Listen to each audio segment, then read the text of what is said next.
What's going on, everybody, and welcome back to Comic Breakdown. If you guys are new to the channel, do me a favor and hit that sub button, hit that notification bell, make sure you're not missing any of the awesome content that we have coming out. And with this video, we are jumping into Devil's Reign issue number 3. Now, if you haven't been keeping up with this series, if you haven't been keeping up with all of the tie-ins, be sure to check out the link in my description as well as the top of this video. It is going to get you completely caught up on everything that has been going on with this line. And what we have seen is Kingpin, now Mayor Fisk, has put out a rule: no more superheroes. With vigilantism now being outlawed, all of our heroes are on the run, with supervillains being deputized as Thunderbolts. They are the new force to be reckoned with in New York City. And while Mayor Fisk, he has his eyes on complete control of New York City, Doc Ock, he is out there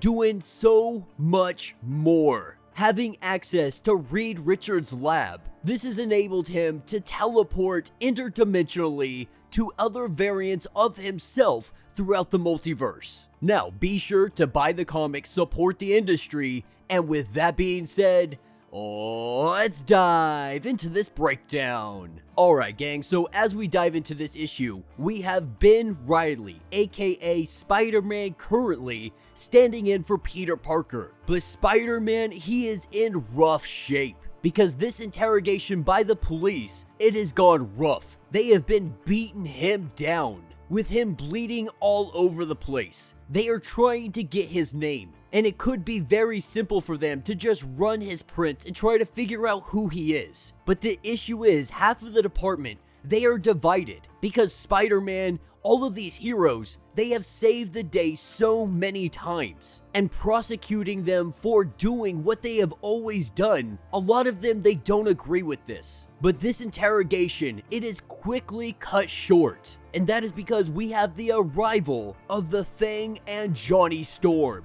And they come letting everybody know that we're not here for a fight. We're not trying to hurt anybody. We are simply trying to get our friend from whatever is going on here. And with Johnny quickly melting the door that is holding Spider-Man inside, with the Thing knocking down the wall, they let these guys know that they are taking Spider-Man with him. And with them making their escape, they now go to hide underground. With everybody on the lam right now, going to a hospital isn't even an option for them at this current time. But there are hopes in changing all of this. That hope, it lies with Luke Cage. He is running against Mayor Fisk. He is going to try and be mayor so he can get rid of this ridiculous law. And with him giving his speech, letting everyone know that he is here to help everybody, and criminalizing superheroes for saving the day like they have done time and time again, is criminal. It is unethical. And he reminds them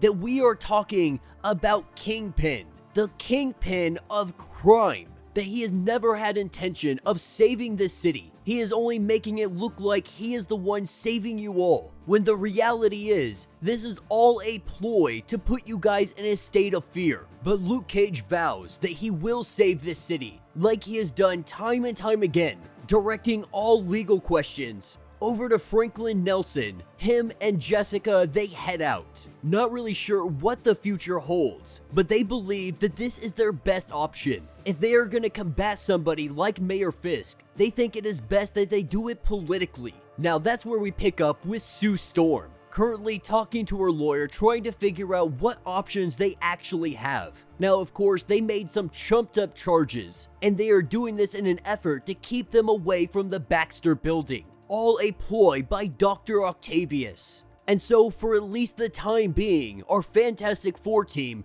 they are separated. And it doesn't look like Sue or Reed are getting out of jail anytime soon. And so we are taken to the Purple Man, currently in confinement, being kept prisoner by Wilson Fisk.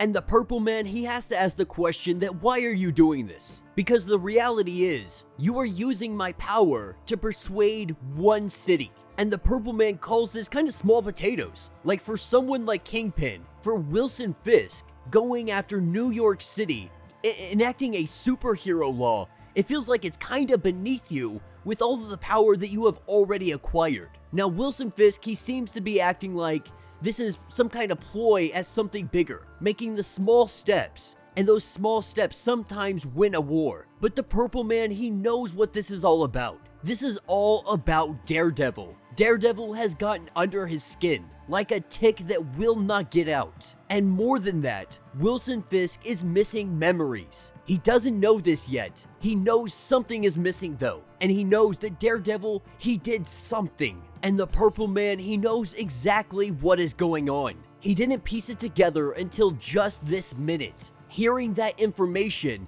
he was able to put the puzzle piece back together. He knows what is going on because he can feel his own power being used against him. Now, it's not at full strength. It definitely feels like his diluted power. And there is only one way for this to be possible. That is his children. With Wilson Fisk getting in contact with Doc Ock, he lets him know that it is time to find the Purple Man's children. And Octavius, he really tells him that you can pretty much F off. That our arrangement, it is settled, I did exactly what you needed, and I have no obligation to continue helping you out. And Octavius lets him know that I will help you out, but I am not going and hunting down any kind of children for you. That if you want me to do this work, you find the children and let me know when that is completed. With Dr. Octavius hanging up the phone, we see him and his variants. They are working in the lab. As it stands, they are all sharing the same dream. They want ultimate power in all of the multiverse. But as it stands, they have multiple setbacks, so they are able to get 100% where they need to be. And Dr. Octavius, he lets all of them know that we will go out soon enough. Give me a little bit more time, give me a little bit of patience, and I promise you, we will let our superiority be known. Now, all of our heroes that have been hiding out, they are currently gathered and they're talking about what they're gonna do next. Looking at the most recent polls, Luke Cage is not doing well. Mayor Fisk is doing fantastic. And while Luke Cage is a little bit surprised about this, he really shouldn't be, because at the end of the day, they voted on him to begin with.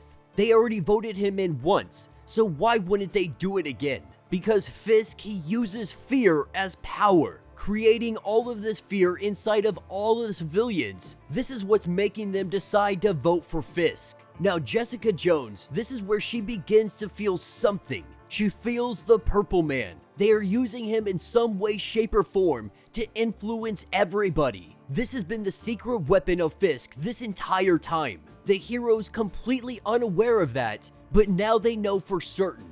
And Daredevil, recognizing that the people are having their free will essentially taken away from them, he's ready to go put a stop to Kingpin. And Captain America, he goes to butt in to try to slow them down and maybe talk this out and figure out what they're gonna do. But Daredevil, he lets Cap know that I am going whether you like it or not. You can either join us or you can stay behind. And in the alleyways of the city, that is where we have the children of the Purple Man. Currently out on the streets, there is nowhere safe for them to go. Thunderbolts out on patrol, searching everywhere for them. And while they are hiding, we see a wonderful old lady come up and offer them some kind of shelter, at least for the night. They thought maybe we could influence her, maybe we could use our powers on her, but why not accept somebody's kindness and compassion when they offer it to us? Because if we're going to be part of the society, if we are going to live here, we have to learn to trust somebody at some point in time. But picking up with our heroes, they are about to make their attack on Wilson Fisk.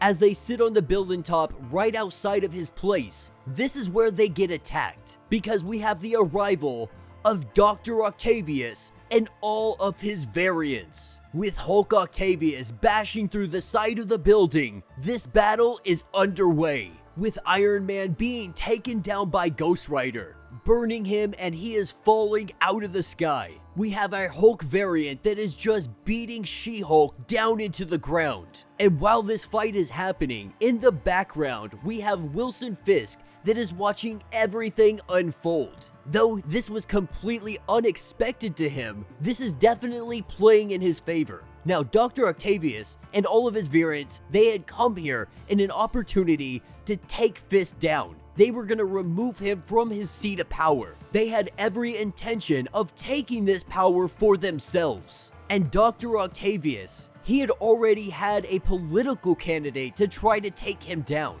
That candidate was Tony Stark, or at least we believed was Tony Stark.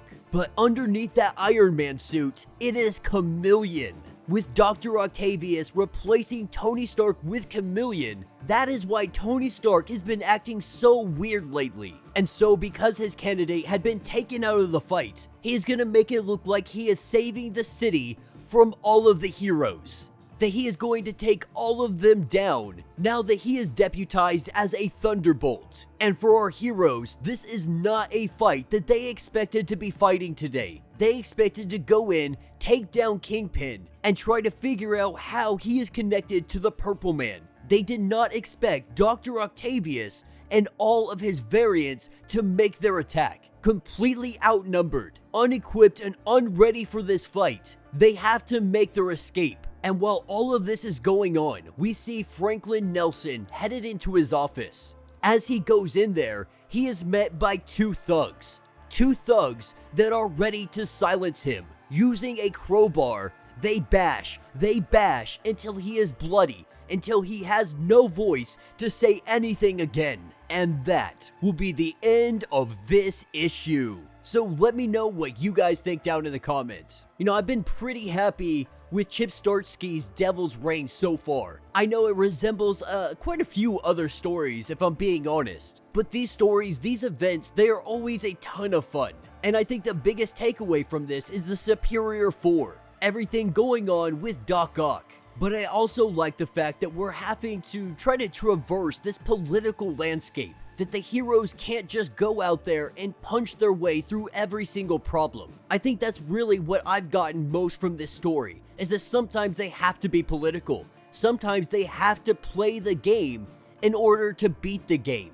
And while Daredevil, a lot of the others, they would love to just go in there, knock Wilson Fisk out, put him in chains, and let the people know what he is doing with the Purple Man, which they almost did. Luke Cage and some of the others, they truly do believe that they have to use the system. Because if they don't use the system, if they ignore all of it, then they are exactly what Wilson Fisk and all of the naysayers say they are. And so with us being halfway through this, having a couple more tie-ins and 3 more issues to go, I am very excited to see where this story takes us and finding out exactly where Tony Stark is. But yeah, let me know your thoughts, let me know your theories. If you have not yet, please do me a favor, hit that sub button, hit that notification bell, make sure you're not missing any of the awesome content that we have coming out. And until the next breakdown.